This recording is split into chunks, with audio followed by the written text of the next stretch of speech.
और नमस्कार प्रणाम। और हम आप सबके भाई टुनटुन यादव। और आज हम आए हैं अपने प्यारे बड़े भैया कलाकारों के दिलों के धड़कन, जिनका नाम है सुनील यादव जी, और जो कि पटना के रहने वाले हैं। और आज उनके घर पे आए हैं। और सबसे ज़्यादा खुशी की बात ई बा कि भैया एगो हमनी खाती एगो म्यूजिक चैनल डलनी है, जो ना चैनल के नाम बा मानस रिकॉर्ड्स भोजपुरी चैनल। तो वो चैनल के आप सब ज़्यादा से ज़्यादा सब्सक्राइब करी जाओ। और वो चैनल से कंटिन्यूटी हमार हज़ारों गाना आई। जब तक टुनटुन यादव धरती पर रहेंगे तब तक गाना आएगा उस चैनल पे। और ये हमारे सुनील भैया का चैनल है।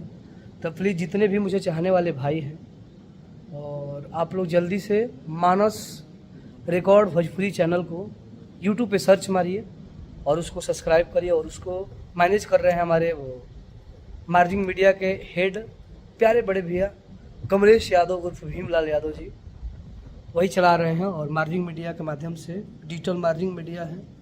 और हमारे सुनील भैया का चैनल है। और वो चैनल से बहुत ही अच्छा गाना, ज़बरदस्त एटीट्यूड वाला सुनील भैया के चूज कल गाना आई सुनील भैया के चैनल मानस रिकॉर्ड भोजपुरी चैनल से। तो प्लीज़ आप लोग जल्दी से जल्दी जाइए और मानस रिकॉर्ड भोजपुरी चैनल को सब्सक्राइब करिए और ढेर सारा प्यार आशीर्वाद दीजिए।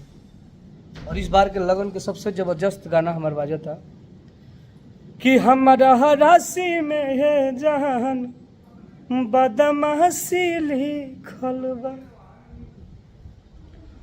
अरे की चर्चा में बघावा घराना बा, ट्रेंडिंग में रहत रोजाना बा, दुनिया यहीर के दीवाना बा, दुनिया यहीर के दीवाना बा।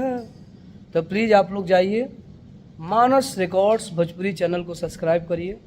और जिस प्रकार आप लोगों ने हमारे चैनल टुनटुन यादव ऑफिशियल को प्यार दिए, हमारे वो दिवाली फिल्म्स को प्यार दिए, आदिशक्ति को प्यार दिए, अन्नपूर्णा को प्यार दिए, इसी प्रकार हमारे मानस रिकॉर्ड भोजपुरी चैनल को सब्सक्राइब करिए और अपना प्यार दुलार दीजिए। Love you. जय हो भगवान स्वरूपी जनता।